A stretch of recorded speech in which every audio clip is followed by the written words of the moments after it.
abandi hari abo tungana nzi batarashaka, hari n'abo nyabonye ubushize muri 48 banduta mu cyumweru gishize bakoze ubukwe. Nge niki nyatanze kugira ngo nkore ubukwe ku myaka 21. Guhiga umuhigo ntuwuhigure birarutwa no kutawuhiga. Ziriya mpamvu tujya dutanga mu byo twahize byatunaniye guhigura ntiziva ku Mana ya Isirayeli, zirava kuri Satani. Z'Abanyesirayeli zikajya kwibuka uwo mukobwa wa Yefuta w'umugaleyadi, zajyaga kwibuka uwo mukobwa wa Yefuta iminsi 4 mu mwaka. Iminsi 4 mu mwaka yakoze igikorwa cy'indashikirwa. Mu mukomera amashi na Yefuta, mu mukomera amashi yarakiranutse kundusha. Muzi ko hari igihe njya nkunda kubona, niba ari Ben ujye ubivuga, niba ari Pstr Kado jya kuduha urugero ngo nka kariya kana kanjye nkunda, reka mvuga banje bariya bana banje 7, Imana ya Isirayeli kayihigira umuhigo, kaya nkuteshuka nkavuga ngo umwana wanje umwe nunkorera iki ngiki nzamuzana imbere yawe. Imana ikabikora, yamara kubikora njewe kubera ko ndi umuntu ntameze nka Yefuta. Yefuta ni umuntu wavukiye amezi 9 bikananira. Noneho si abantu tujya, kuko ntawe urahiga umwana, tujya duhiga amafaranga, tugahiga gukorera Imana ariko bikatunanira. Twamara ngo tuzataramana nawe banasheje umubiri ndetse na Satani, tuzahora turirimba imbere y'intebe, mbega umunezero tubonye Yesu. Tuzataramana n'abera bose banasheje umubiri ndetse na Satani, tuzahora turirimba imbere y'intebe, mbega umunezero tubonye Yesu. Hosana,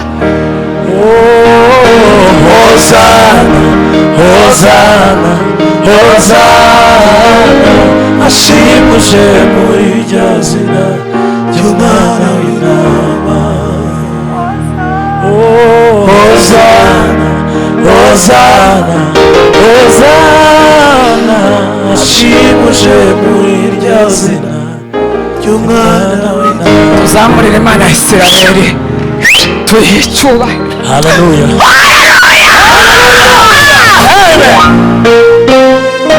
Yoshua, Mose amaze gupfa yasimbuwe na Yoshua. Yoshua niwe wagejeje Abanyesirayeli mu gihugu cy'amasezerano. Hanyuma bigeze mu Bacamanza igice cya 2, Yoshua nawe arapfa. Yoshua amaze gupfa, Abanyesirayeli bagiye bavukira mu butayu, batabonye imbaraga z'Imana kwa Farawo, rimwe bakura mu maboko ya Farawo, baribagirwa. Bamaze kwibagirwa ngo batangira gukorera za Bali, bibagirwa Imana ya Isirayeli.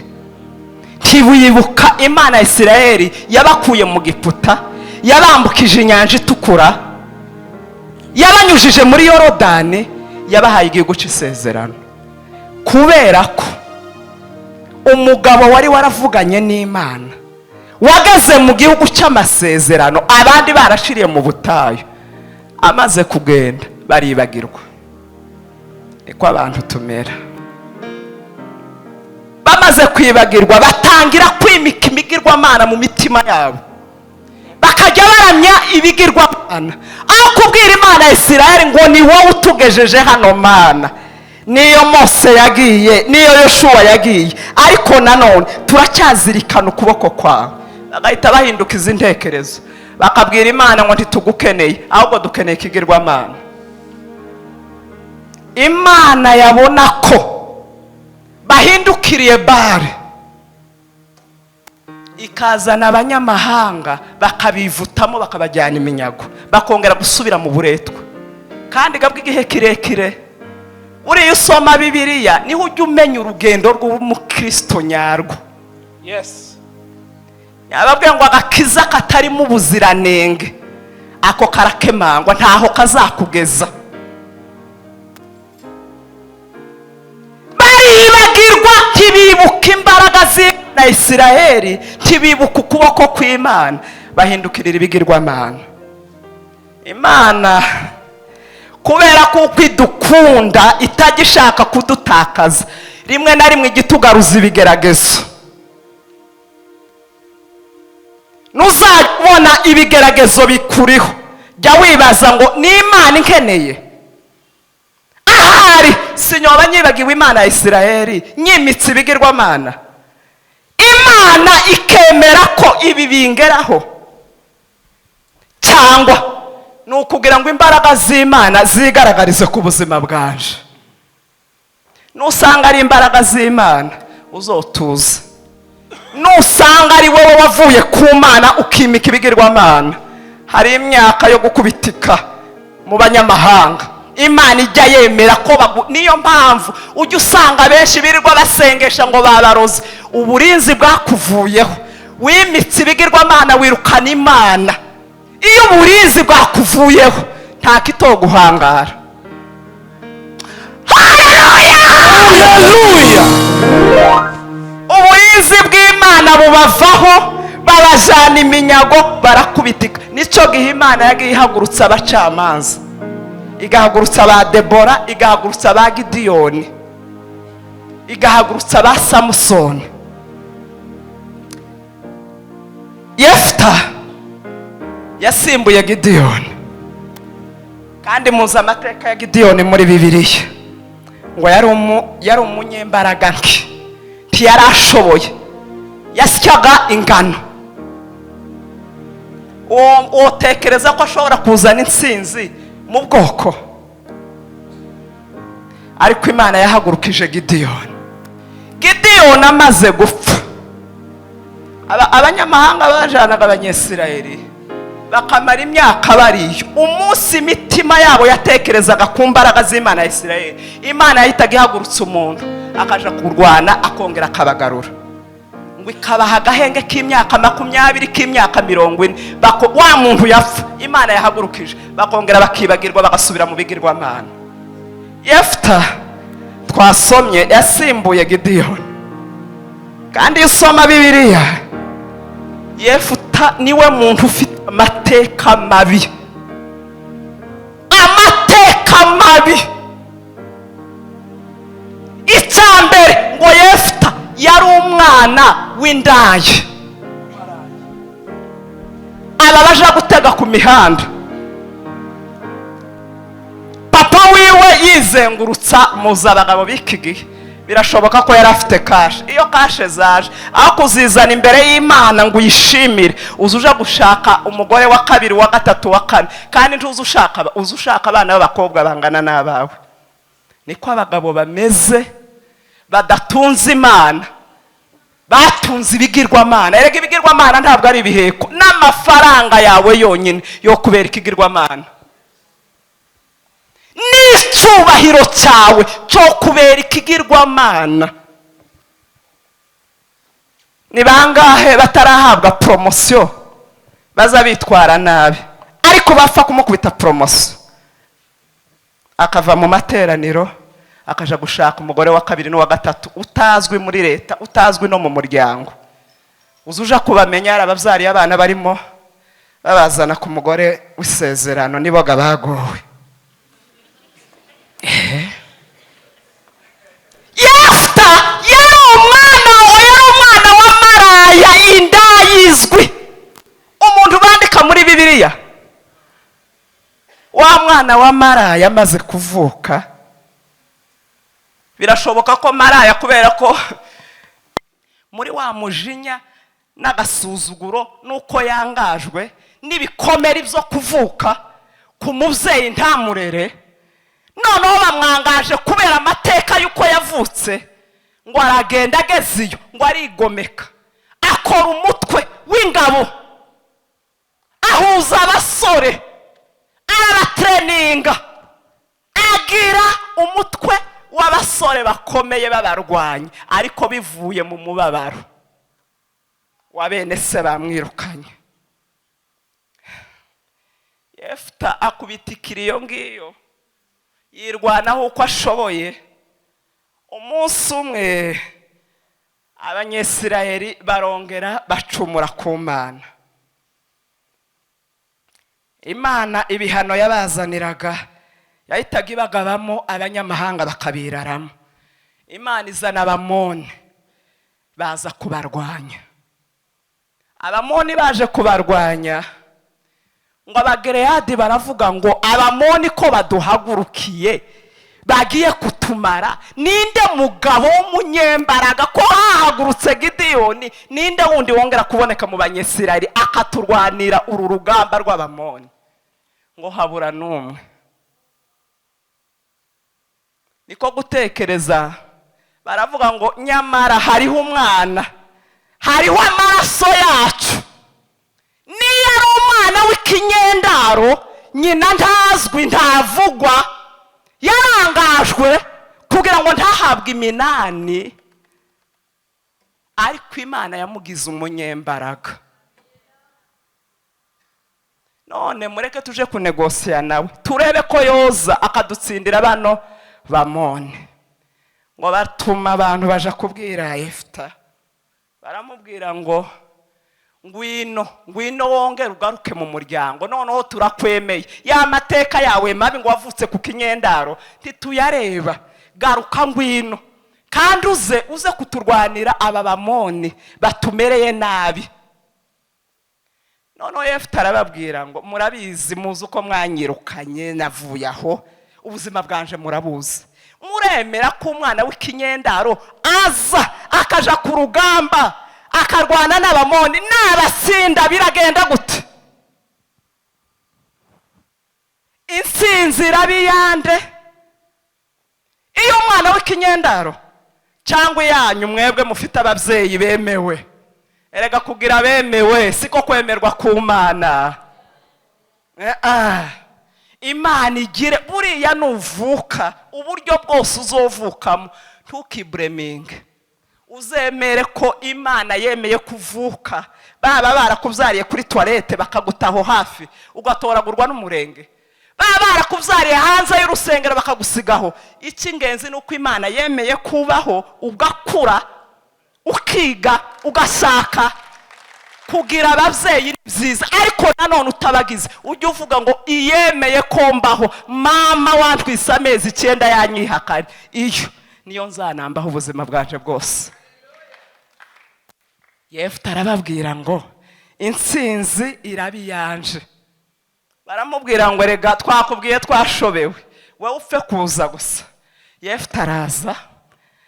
Nyababwiye ngo rimwe na rimwe tujya duhiga imihigo kubera ubwoba. Sicyo nyababwiye ntangira. Iyo tugeze ahantu hakomeye tujya duhiga imihigo, kandi rimwe na rimwe tukayihiga tutatekereje. Niyo mpamvu ijambo ry'Imana ryatubwiye ngo guhiga umuhigo ntuwuhigure birutwa no kutawuhiga. Ngo kandi yego yawe igiba yego na oya yawe igiba oya, ibindi byose uri mu gushiraho ngo biza biva kuri Satani. Kubera ubwoba Yefta yari afite cyane cyane atekereza amateka ye, ngo niwe ugiye kuja ku rugamba rwananiye abagabo bakomeye, abwira iriya Mana mugenga wa byose, arayibwira ngo Mana nunyemerera nkaja ku rugamba karwana ngatsinda Abamoni, intsinzi kongera ikagaruka mu bwoko bwacu, nukuri ndakurahiriye ikizoza imbere yanje mvuye ku rugamba gutya ico nzakigutorera. Imana ikunda imihigo niyo ya mbere. Umunsi Ana yasenze nta mihigahiga, ntiyamaze imyaka azamuka ishiro agaruka, ariko umunsi yahize aravuga ngo numva Samweli nzamuzana mu nzu yawe imyaka 2 ishize. Kandi niko byagenze. Imana yaravuze ngo nico nyarinkeneye ngo uhige umenye ko nakoze ariko nawe hari ibyo ugomba gukora. Guhiga umuhigo ntuwuhigure birarutwa no kutawuhiga. Ziriya mpamvu tujya dutanga mu byo twahize byatunaniye guhigura ntiziva ku Mana ya Isirayeli, zirava kuri Satani. Mu bisome muri Matayo igice cya 5:37 ngo zijya ziva kuri Satani. Nta Mana wohigira ngo numara unanirwe guhigura icyo wahize. Satani niziza kurwanya wa mugambi mwiza waruje gushimira Imana yagushoboje. Erega buri urimo kuramya Imana, urimo kwandika zaburi. Iyo uhiguye Imana yakoze ubu urimo kwandika ya zaburi Beni na Chance baririmbye. Ariko iyo udahiguye ubu ubwira Imana ngo ntacyo wakoze. Ese buriya mureke mbaze, buriya nsabye Imana cyangwa wowe uyisabye ibyifuzo runaka igukorera, mu kwa mbere ukayisaba, mu kwa kabiri tukageza imyaka 5 cyangwa 4 cyangwa 2 itaragusubiza. Ntimuzi ko ariyo mpamvu benshi bajya bava ku Mana bagasubira hanze ngo Imana yanze kubasubiza.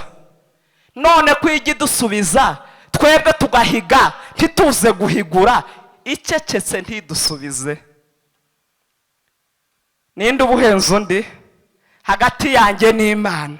Imana irabinkoreye ndetse guhigura icyo nyiyemeje. Hanyuma ejo nyisabye ikindi iranyihoreye. Ari nge n'Imana ninde ukeneye uwundi? Imana ninkeneye cyangwa nige ukeneye Imana? Imana ndayikeneye kuva ku wa mbere kugeza mu kwa 12. Ubuzima bwanje bwose budepanda n'Imana. Kubera bwa bwoba nyababwiye tujya duhigiramwe imihigo ikatunanira guhigura, yefutagira ubwoba arahiga. Ikizatanga mu marembo yanje kiva ku rugamba icyo nzakiguhigurira.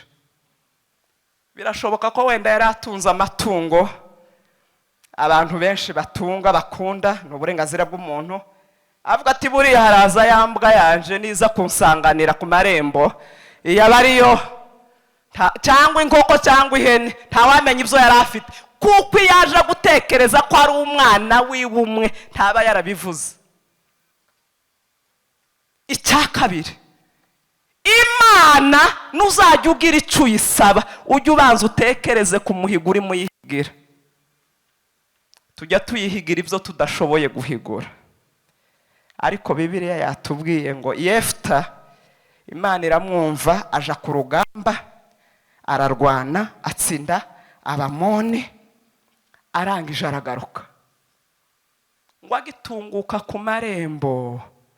Ese niki cyabwiye umukobwa wiwe? Kandi usoma Bibiliya birashoboka ko umukobwa yari nka hano, Yefuta ari ku marembo hariya. Niki cyabwiye umukobwa ko papa wiwe aje kandi yahize? Imana ituzi yashatse kugira ngo igerageze Yefuta. Icyambere umenye ko ya mateka yaragiye guhinduka, kandi guyahinduye ninde? Ni Imana ya Isirayeli, niyo yari yamugize umunyembaraga.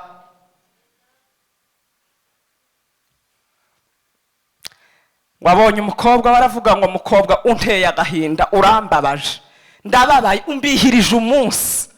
Sizo mvugo tujye tuvuga, urambihirije umunezero nari mfite n'ibyubahiro ngiye guhabwa bigiye kuba ubusa. Kubera icyo nyahigiye Imana, kandi ni ukuri icyo nyabwiye Imana nzagihigura. Uzi ko nyarisomye ngira ubwoba, ndeba ingene umuntu ajya ahagarara hano ngo nzishura mitiwere abantu 5, imyaka 5 igashira utarabishurira mitiwere. Rimwe na rimwe ab'Imana yariteze ko ubutabazi buzava muri wa muhigo wahize, bagatabaruka bakava muri ubu buzima kubera icyo wahize wananiye guhigura. Amafaranga akatunanira guhigura, umwanya tukawuburira Imana. Imana yagukoreye cyaki, buri muntu wese utekereze iby'Imana yagiye gukorera.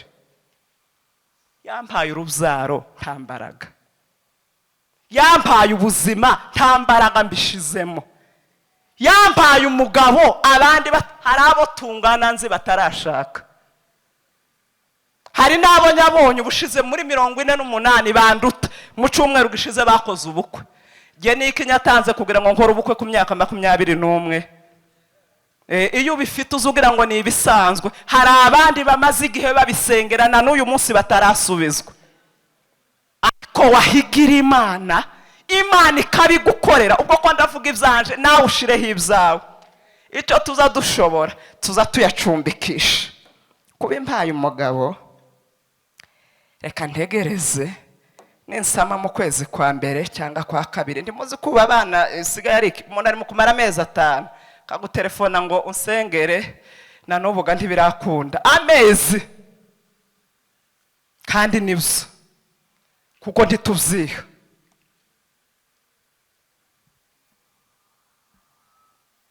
Yaftabwira umwana we ngo urambaraze, nyabwiye Imana ngo niza ku rugamba nkagaruka amahoro igiseruka. None kuba ari wowe waserutse ngiye guhigura icyo nyahigiye Imana, sinshobora kwivuguruza. Nyabivugiye kure y'aho utaruri, aho mudamu wanjye atarari, ariko ngomba guhigurira Imana yo yabyumvise.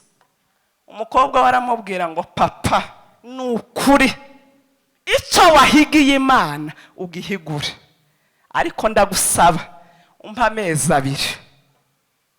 Ninde mwana w'umukobwa muri iki gihe wowe bibwira akabikwemerera? No kumubwira ngo tuje mu materaniro aza kubwira ngo ni uburenganzira bwanje kujya gusenga cyangwa kutaja gusenga. Uburenganzira bwabaye uburenganzira. Ngo none uramubwira ngo nyahigiye Imana ngiye kuguhigura, kandi si uwo urimo ubivuga ninde? Yefta umwana w'indaya wagiriwe amahirwe akabyara umwana umwe, nta wundi asigaje. Muzi ko tuza tuvuga Aburahamu, yatekereje Yefta mbona araruta abantu bose babayeho ku isi, kuko niwe wahize ikintu kigoye arangije aragisohoza. Amaraso kandi yawe, umwana umwe. Umukobwa aramubwira ngo papa amezi 2 manukane n'abakobwa burungano rwanje, tugende turirire ubukumi bwanje, amezi 2 nashira nzoza imbere yawe ukore icyo wagambiriye ku Mana. Ko murumva amezi 2 teste y'Imana ukiri mu bitekerezaho utarabivamo. Uzi ko yaba nge cyangwa wowe wari kuvuga ngo ubwo kwezi kwa mbere kwarangiye buri Imana nayo irabizi, eka fate 200 mbishire mu giseke biraba incungu y'umwana. No kuri Aburahamu se ntiyazanye intama cyangwa reka ntanga inka mu rusengero, ariko se niyo yari yavuze umwana, yari yavuze ngo ikiza imbere haza umwana, kubera ko Imana ititanze ngo haze itungo hareke kuza umwana. Yego yawe igiba yego, oya yawe igiba oya, ibindi byose ushiraho birava kuri Satani. Amezi 2 arayamuha, ukwa mbere kurashira afatira ukwa kabiri, ararira, inshuti ze ziramuririra, arangije aragaruka imbere y'umubyeyi we aramubwira ngo kora icyo ushaka. Papa we wamubyaye, wabonye umuryango bigoye, umwana wavutse ku ndaya udafite identite, nawe yaragiye kugira umuryango. Aravuga ngo nukuri icyo nyabwiye Imana sinyoga ihindura. Afata inkota amutamba igita aramwiyicira wenyine, aramucoca amushira ku gitambo. Imana irahumurirwa, babyandika muri Bibiliya. Ariko Imana si ikinya, nimuyikomera amashi. Uzi ukiranuka ureke gukiranuka, hari abandi bakiranutse. Ujye usohoza ibyo wiyemeje cyangwa bikunanira, hari abandi babishoboye kandi bashobora ibyo njewe ntoshobora. Tuzataramana narera bose banesheje uyu ariko mana we tuzotaramana na Yesu Satani tuzahora turirimba imbere y'ayantebe mbega umunezero tubonye Yesu naza taramana n'abera bose banesheje uyu mubiri ndetse na Satani tuzahora turirimba imbere y'ayantebe mbega umunezero tubonye Yesu. Yefta ibyo yiyemeje imbere y'Imana mu ibanga, abantu batamwumva, imiryango idahari, inshuti zidahari, byari gushoboka ko yihakana kandi ntiyagire umenya icyo yari yahize, ariko amenya ko Imana itagihishwa. Yo yarabyumvishe, yarahiguye. Njewe wowe biriya bikunanira kandi bito bitangana n'umwana, bitangana n'amaraso yawe, bikananira bikakunanira, twamara ngo tuzotaramana. Wabo ni bande n'abacunguwe n'amaraso yake, abo ni bande ni ba Yefta bakiranutse, abacunguwe n'amaraso yake. nambuke tuyisoreze. Abo ni bande Ni bande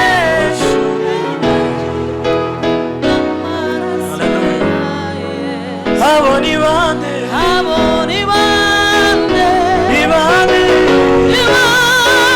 abacunguwe n'amaraso yake. abo ni bande Abo ni bande ni bande abacunguwe n'amaraso ya yake. Kristo. umukobwa wa Yefta w'ikinege yemeye ko samutamba kugira ngo ahigure ibyo yari yahize kubera igikorwa cy'ubutwari uwo mukobwa yakoze, ngo Abanyesirayeli bajya bamwibuka inshuro enye mu mwaka kubera igikorwa cy'indashikirwa yakoze. Inshuro 4 abakobwa bakaja kumwibuka mu mwaka. Ubusa bafite abana benshi muri Isirayeli batabatamze kandi nabo baramaze barapfa, baracyari hose. Ariko umukobwa wa Yefta na Yefta bari muri Bibiliya. Ni ibiki wahigiye Imana byakunaniye? Saje yanje iravuga ngo birya wahigiye Imana, usaba Imana imbabazi ikubabarire, hanyuma uhaguruka uhigura icyo wahigiye Imana, uzohagararana na Yefta wahiguye umwana umwe w'ikinege. Amen, amen, amen. Ijuru tujamo ntabwo ari igipindi, ntabwo ari amarangamutima, nta ruswa izakorayo, hazakora amahame y'ijambo ry'Imana. Bitunanire tubishobore, ariko hari ababishoboye. Guhiga umuhigo ntuwuhigure birarutwa no kutawuhiga, kandi yego yawe ijya iba yego, oya yawe ijya ibe oya, ibindi byose uzawongeraho biza biva kuri Satani. Nimba uzi ko hari ikintu wahigiye Imana ntiwagihigura, uhaguruke umushumba dusabira Imana imbabazi, kuko ibyo bishobora kuba imbogamizi yo kutinjira mu marembo. Twasomye ririya torero bandikiye ry'i Philadelphia ku murongo wa 8 ngo nzi imirimo yawe, nuko bayikiranutsemo. Ibyo bagombaga gukora babikoze neza, niyo mpamvu gukinguriye imiryango imirimo yawe wayikiranutsemo. Nimba hari uhaguruke indirimbo ntoya, Imana itubabarire. nimba uzi ko hari umuhigo wahigiye Imana warangiza ntiwawuhigura. Njye si ndi Imana ariko Imana yo ni Imana kandi irahari myinshi. N'aya mafaranga wari wemeye gutwerera umuntu ntiwayatanga, warahize ntiwahigura, ntiwakiranutse. Nayo uri gutanga mu giterane cy'urubyiruko ariko umutima ntugukira urubanza ngo nturishura, nutayahigura nacyo ni icyaha. Imbere y'ayantebe mbega umunezero, tubonye Yesu tuzataramana nawe bose banesheje uyu mubiri. Tuzahora turirimba imbere mbega umunezero. Haleluya, haleluya, haleluya. Hosana, Hosana, Hosana, Hosana, Hashime muri Yesu. Hosana, Hosana, Hosana, Hosana, Hashime muri Yesu. Haleluya. Imana ishobora kuba Hosana, Hosana, Hashime muri Yesu. Haleluya, haleluya. Ishobora kutongera kubona Hosana, Hosana, Hosana, Hosana, Hashime uje muri Yesu. Reka sabe bishoboka atambuke adusengere. Mu busengera nanjye ndimo. Hari ibyo nyahigiye Imana ntahiguye. Imana itubabarire kandi dufate imyanzuro nyayo. Murakoze. Reka dukomere Imana amashyi, twongere dukomere Imana amashyi cyane. Tugihagaze munyemere tumukomere amashyi, twongere dukomere amashyi. Ndabivuga impamvu ibi bivuze nta marangamutima arimo. Sinzi undi muvugabutumwa wari kugira ijwi ribwiriza umuntu wicaye kuri metero 40 hariya, nta muriro nta matara, abantu bagakomeza bakicara. Twongere tumukomere amashyi. Amen. Iyo aje kuba jewe sinari kwemera mikrofone, iyo aje kuba Pastor Kado yari kuvuga ngo uri ku nkingi yumve, ariko nyine ntari ukuntu Imana itiza umuntu ijwi mu gihe cyaryo. Kandi mwicaye mwumvise. Uzi ikintu kimbabaje niki?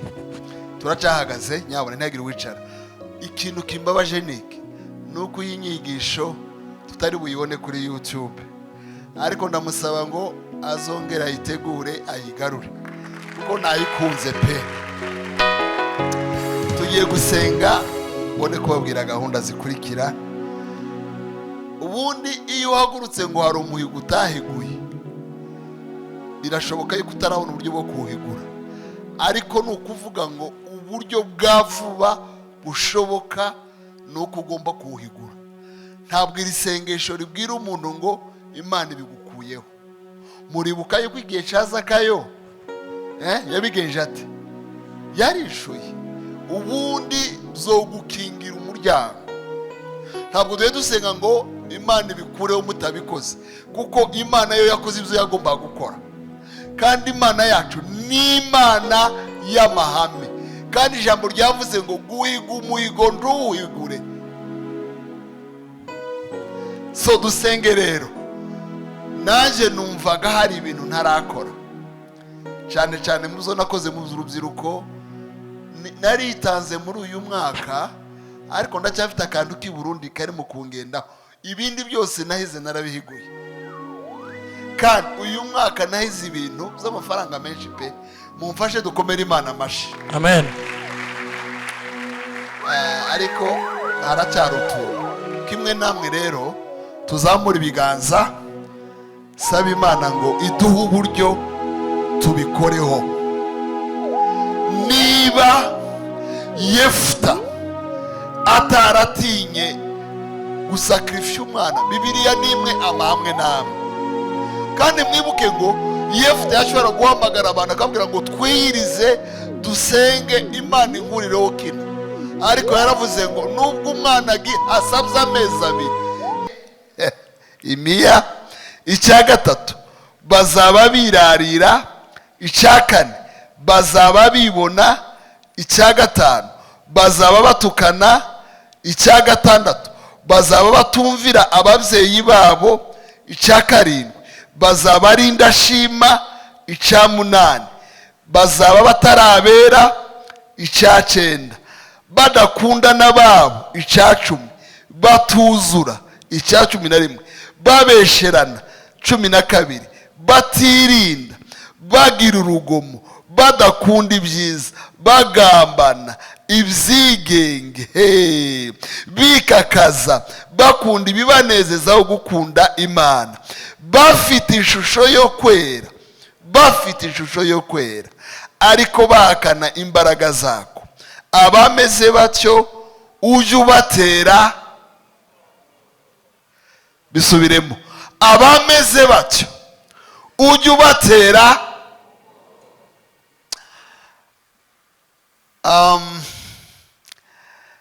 hari ijambo riza mu muntu rikamwuzura akarigendana, rikavuga realite y'ubuzima, wazunisha ukumva niryo rihaye riganira nawe.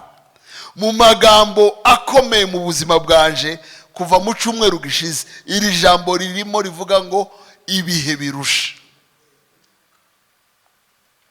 Mbere yuko mvugamo iminota mikeya nk'itanu cyangwa itandatu, reka mvuge ibintu bitanu nigiye cyane cyane, ibintu bitanu nigiye cyane cyane ku buzima bwa Paulo na Timoteyo, bitanu gusa nakunze ku buzima bwa Paulo na Timoteyo. Muri iyi minsi ni mu gushaka ngo nimvuga ijambo mbanze ndishakire muri context, kuko akenshi bimwe mu byo namenye nuko tujya dufata amagambo tukayaha ibisobanuro dushaka.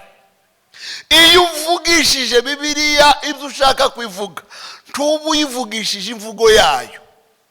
Nushaka ngo Bibiliya ivuge imvugo yayo, kandi imvugo ya Bibiliya ni ikugirira umumaro, ujye ureka Bibiliya yivugire.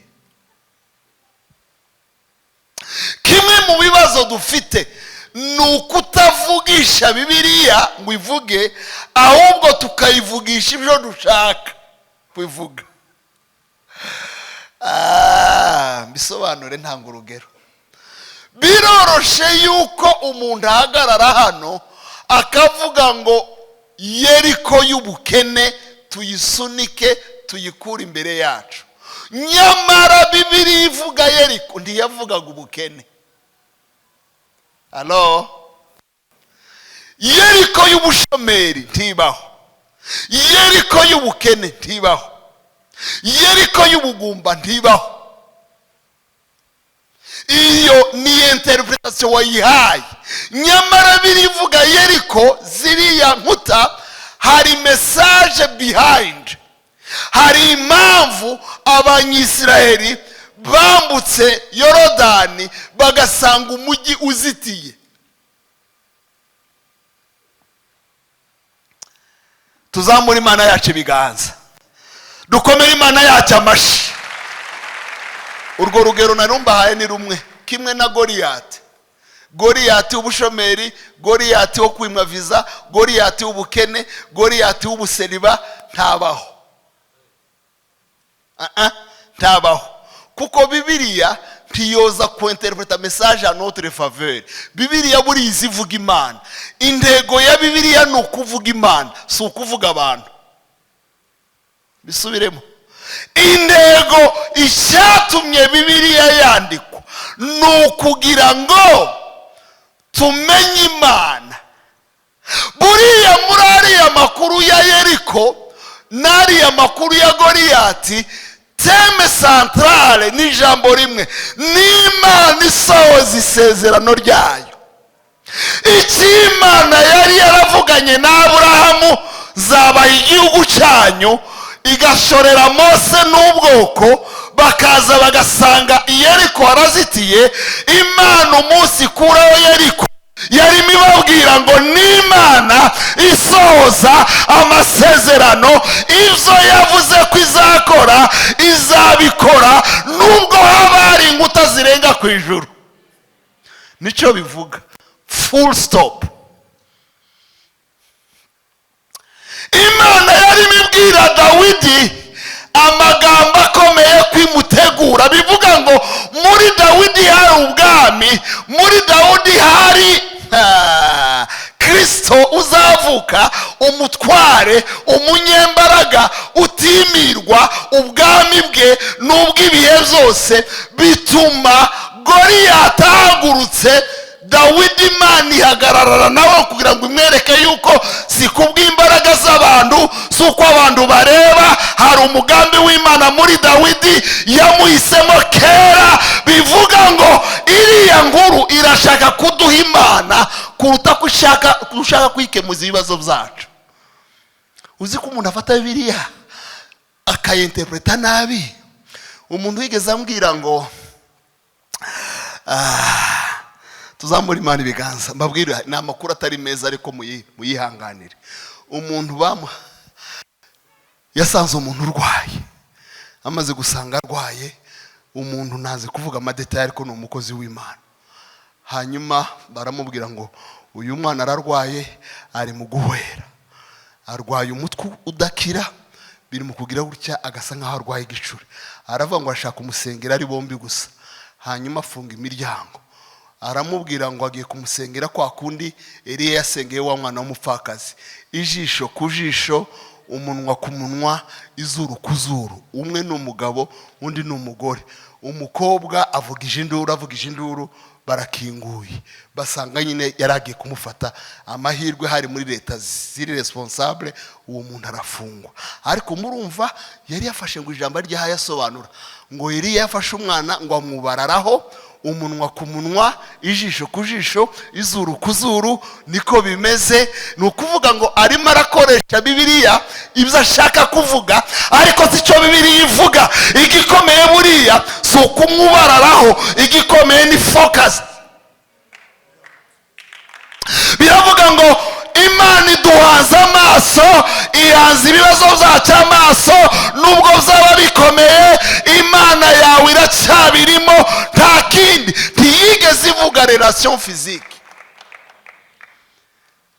Yes, nari navuze ngo biragatsindwa gufata Bibiliya ntureke ngo ivuge, ugashaka kuyivugisha ibyo ushaka. Paulo na Timotheo, izi nzandiko twasomye cyangwa uru rwandiko dusomye rwa kabiri rwa Timotheo muri Bibiliya, nababwe ngo ndashaka gupfa muri context.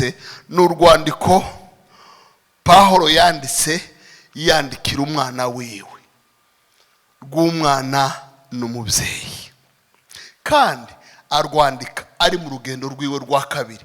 Nibwo yakonekisi na Timotheo. Nimusoma mu byakozwe n'intumwa 16, barababwira amakuru yuko bakonekisi, ngo yageze ahantu asanga umwana w'umuhungu witwa Timotheo ukiri mutoya, ufite se w'umugiriki, ufite nyina w'umuyudakazi.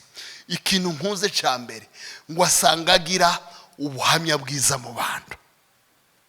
Buriya agakiza iyo kadakurikiwe n'ubuhamya bwiza, ako gakiza ndikofasha n'abandi. Icyo tuma agakiza kawe kagira impact aho utuye ni ubuhamya bwako bwiza. Niyo mpamvu abantu Yohana umubatiza yabwirije ababwira ibya Yesu, yarababwiraga ngo mugende mwere imbuto z'abahindutse. Niyo mpamvu Bibiliya ivuga ngo si ikindi mbashakaho uretse imbuto. Ndi umuzabibu w'ukuri, data ni nyirawo, ishami ryose ritera imbuto muri jewe rivaho rikamera nk'ishami ryumye. Kubera yuko ikintu gikomeye mu buzima bw'umukristo ni imbuto. iyo umuntu amaze gukizwa prolongement direct y'agakiza kiwe ni ukumujana mu buzima bw'abakijijwe nyine. ubuzima bw'abakijijwe n'imbuto yera, yego yiwe iba yego yiwe, imihigo yiwe arayisohoza, kwizera kwiwe kuba mu bikorwa. mu yandi magambo, iyo umuntu yakijijwe abantu bagomba kumwibazaho kandi abantu bakamuvugaho. Bibiri iravuga ngo yashimwaga n'abantu baho hantu, baramushimaga kubera yuko imyitwarire yiwe aho ngaho yakirijwe hitwa Pstr, naho ngaho bahuriye hitwa Derbe, yasanze ari umuntu ufite ubuhamya bwiza. Mbariza mugenzi we ngo se ko wakiriye Yesu umwami n'umukiza ugira n'ubuhamya bwiza? Mbariza uwo munazire n'umujoyasi mubaze ngo se ugira ubuhamya bwiza? Uzi ko umuntu yokora ibintu bikomeye muri iyi si akaririmba abantu bose bakamumenya, agahanura abantu bose bakamumenya, akabwiriza abantu bose bakamumenya, akabicyamamara kuri YouTube, ariko atagira ubuhamya bwiza? Benshi mu mujya mukurikira abastare kuri YouTube, buri benshi ubuhamya si bwiza pe, kandi mu nyumve mbivuze mbihagazeho, kuko bari abantu benshi kubera ubuhamya butari bwiza nibo babujije abantu kwinjira mu nzu z'Imana. None se ko mujya mutubwira runaka kore wahitinze kuri YouTube zose, ko tumusanga ku mbuga 20 rimwe na rimwe kukubera yuko wagezweho, bari mu gukora ibiganiro bitabarika ku muntu, ariko wareba ubuhamya ukabubura. None se agakiza katarimo ubuhamya nakaye gakiza mwakiriye? Haje ubundi buryo bw'agakiza butabwira abantu kwitwararika ngo bagendere mu mbuto z'abakijijwe. Yagiraga ubuhamya bwiza, icyo ni ikintu cya mbere namukunzeho, ku buryo Pawulo ubwe yamuhamije amuvugaho amagambo abiri. Aravuga ngo umwana wanje Timotheo, umwana wanje nyakuri, mon fils légitime. Ni nko kuvuga ni hari abandi ntibonamo, ariko iyo ndebye Timotheo mwibonamo. Mbariza mugenzi wanjye ngo se Imana kwibonamo? Uzi ko mu gihe cya Daniel Imana yarebye Daniel ikamwibonamo, ikavuga ngo mwabonye Daniel. Mu gihe cyayo bakavuga ngo mwabonye umugaragu wanje Yobu. Iyi Imana ikwibonyemo n'abantu bazabayikubonamo. Igihe cyose Imana izakwibonamo n'abantu bazayikubonamo, n'abantu bazayibona. Igihe cyose Imana itakwibonyemo n'abantu ntibazayikubonamo, n'Imana ntibirimo.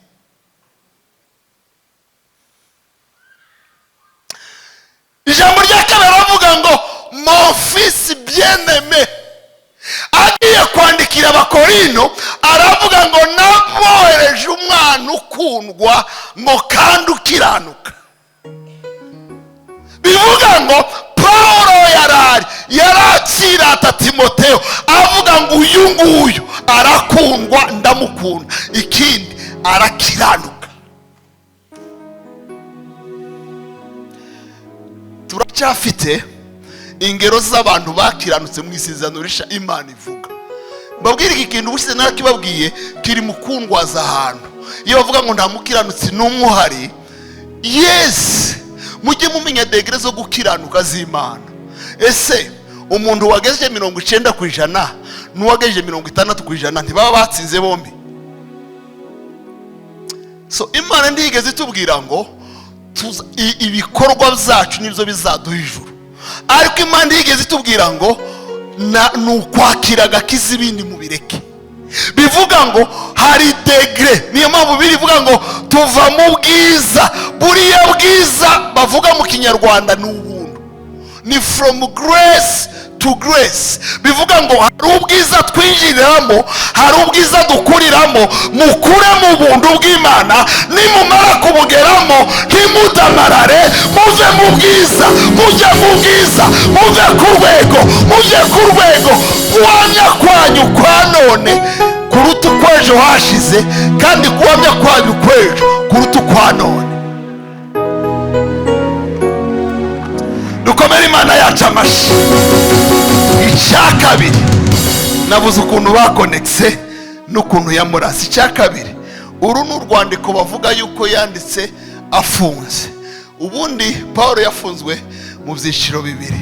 ubwa mbere yafungiwe i Roma, amara imyaka ingahe? 2 igoye. ubwa mbere yafungiye Filipo y'i Sezariya, amara imyaka 2 afunze, imyaka igoye. hanyuma mu gitondo kimwe bamuha gufungurwa by'agateganyo. tufunguwe burundu ariko urabuvuyemo. bamujana i Roma, bamushyira mu ruzitiro runini, nararusuye mu kwezi kwa 7. nyuma bamukurayo bamushyira mu kantu gatoya yaje gupfiramo aho i Roma. kavuga ibi bintu akiri muri cya gifungo cya mbere cy'imyaka 2 cy'Filipo y'i Kayizariya, yanditse ibitabo 4. nibwo yanditse Abaefeso, nibwo yanditse Abafilipi, nibwo yanditse Abakolosa, Abatesalonike, ni nabwo yanditse urwandiko rwa Filimoni. icyo gihe yandika izo nzandiko yarazi ngo bigiye kurangira. hari isomo nashatse gukura muri mpamvu bivuze.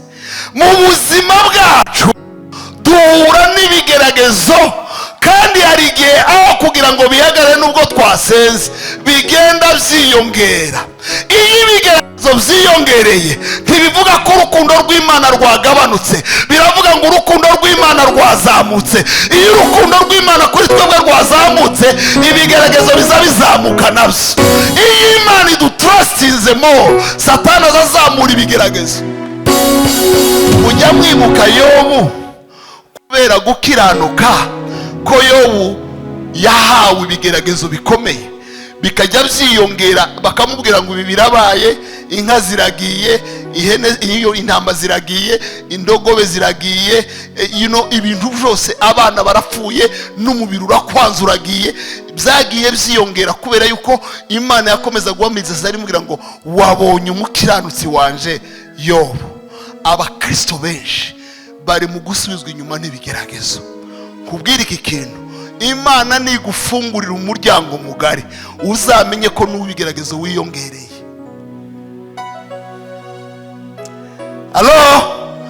Imana nifungura umuryango mugari mu buzima bwawe, uzamenye yuko Satani afunguye irembo ry'ibigeragezo. ibigeragezo byacu bingana n'umugisha wacu. ibigeragezo byacu bingana n'urwego turiho mu gakiza. ibigeragezo ubundi ngikizwa narizi ngo tuzajya twirwa kuri tapi rouge, tapi rose, ibintu bimeze neza. nibwo bwa mbere narabibonye, namwe mwarabibonye. iyo umuntu akijijwe uzi utarapfuka ugasubizwa, wowe utarasenga ugasubizwa, wamara gukizwa ugakomeyemo, none waza usenga ugasa nkaho wagurasa ku rutare, wanasenga Imana ntivuge. amaze kwandika ibyo bitabo, ndetse yandikiraga abantu akababwira ngo ngiye kuza iwanyu. ndibuka muri Filimoni aravuga ngo mumbikire icumbi ndaje. niko yavuga ndafunguwe, mumbikire icumbi ndaje. agera ndarabwira ngo nimusenga muzambabwa. arimo arabona ibintu byarangiye. ariko muri uru rwandiko nasomye rwa Timoteyo, yarwanditse deja ahaye abona urupfu. niwo munsi yavuze ngo noneho meze nk'igisukwa ku bicaniro, ngo igihe cyanje cyo kugenda kirageze. ni nkaho yabonaga ubuzima bwe bwahagaze. mbabwira iki kintu, amagambo Paulo yose yavuze arimo asoza ni amagambo akomeye, muzayiteho. bivuga ngo yari yarakuze mu gakiza, na za ntambara arimo azirwana, ageze ahantu amaze gukura, arimo maturity. icya gatatu nashatse kuvuga, nirwo rwandiko rwa nyuma yanditse de son viva, nirwo rwandiko rwa nyuma yanditse mbere y'uko agenda. nubana n'umuntu uza witwarika ku magambo akubwira ngo ko turasezerana, iki naragikunze. umukobwa wawe usezera iwawe aje gushaka, navuga ijambo muze muryibuka.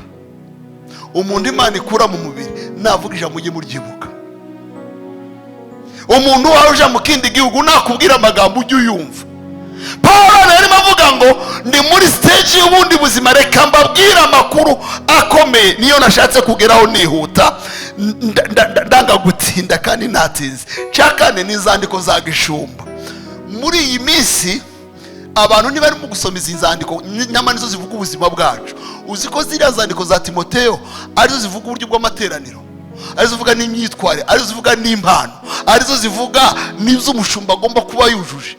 Dufite abantu benshi bakorera mu mpano ariko batamitinga qualifications. Ni umuhanuzi ariko ntiyujuje ibisabwa. Kandi Imana iratangaje. Uzi ko iziheza umuntu udafite ubwenge bwinshi guhanura, akazavuga ibintu. Nagezamo na kera nigeze kujyana n'abantu baravuga ngo abantu bakunda guhanura ibintu bikaba ngo n'abantu butuyayo. Ubanza naje narabibonye. Nubona umuntu anakayayo siko wabibonye wowe, ni igitangaza. Umuntu akaba ari akayayo ariko yazavuga ibintu byose bika. None wafashe iyi impano uyiragiza akayayo Mana, wayihaye umuntu utekereza. Alo, tuzamuri Imana yacu ibiganza. Ugafata impano y'indirimbo ukayiragiza umuntu umeze gute? Ubana nabi n'abantu muri quartier, yaza akora mwijwi mwese mugapfukama, ariko mwamubona hanze mwese mukipfuka mu maso. Bivuga ngo izi impano zigomba kurerwa. Si Imana yari igamije kuba impano zitarerwa. Niyo mpamvu urwandiko rwa Tito n'izandiko za Timoteyo bazita inzandiko za gishumba. Nushaka kumenya uko abantu bitwara mu materaniro, nushaka kumenya uko abantu babitwara bafite impano, nushaka kumenya uko bayobora amateraniro, nushaka kumenya uko bayobora n'urugo, muzasome ziriya nzandiko. Cya gatanu nico ngico ndekeyeho ukumbumbye Bibiliya. Paulo sinarizi ko ari umuhanuzi. Bwira mugenzi we ngo Paulo yaje kuba umuhanuzi. Tuzamura Imana yacu ibiganza, dukomere Imana yacu amashyi. Uzi ko uwo kubwira ngo vuga abahanuzi muri Bibiliya hari umuntu wozanamo Paulo kandi yidefinise akavuga ngo jewe intumwa. Sibyo? Intumwa ya Kristo. Nyamara nasanze ari umuhanuzi ukomeye. Twasomye rya jambo niryongezeho niryo rya gatanu. Yandikira Timoteyo aramubwira ngo menya neza ko mu minsi ya nyuma hazaba ibihe birusha. Reka dukomere Imana amashyi kubwo buhanuzi. Ntinya umuntu uvuga ngo birashoboka yuko muri biriya bihe bizaba. Inza numva hari ahantu njya numva meteo murayizi, niyo zivuga amakuru y'imvura n'amazuba n'ibihuha n'imiyaga. Hari ahantu bamwe bazabivuga wese kuba tubwiye gute badusize nguriya munsi ngo uzaba mwimvura nyinshi, ngo ibice bimwe na bimwe biraba n'amazuba, ngo ahandi hashobora kuba n'imiyaga. Uko aratubwiye nta na rimwe mu gihugu kingana nk'u Rwanda ibyo bintu bitoba ahantu, nta na rimwe.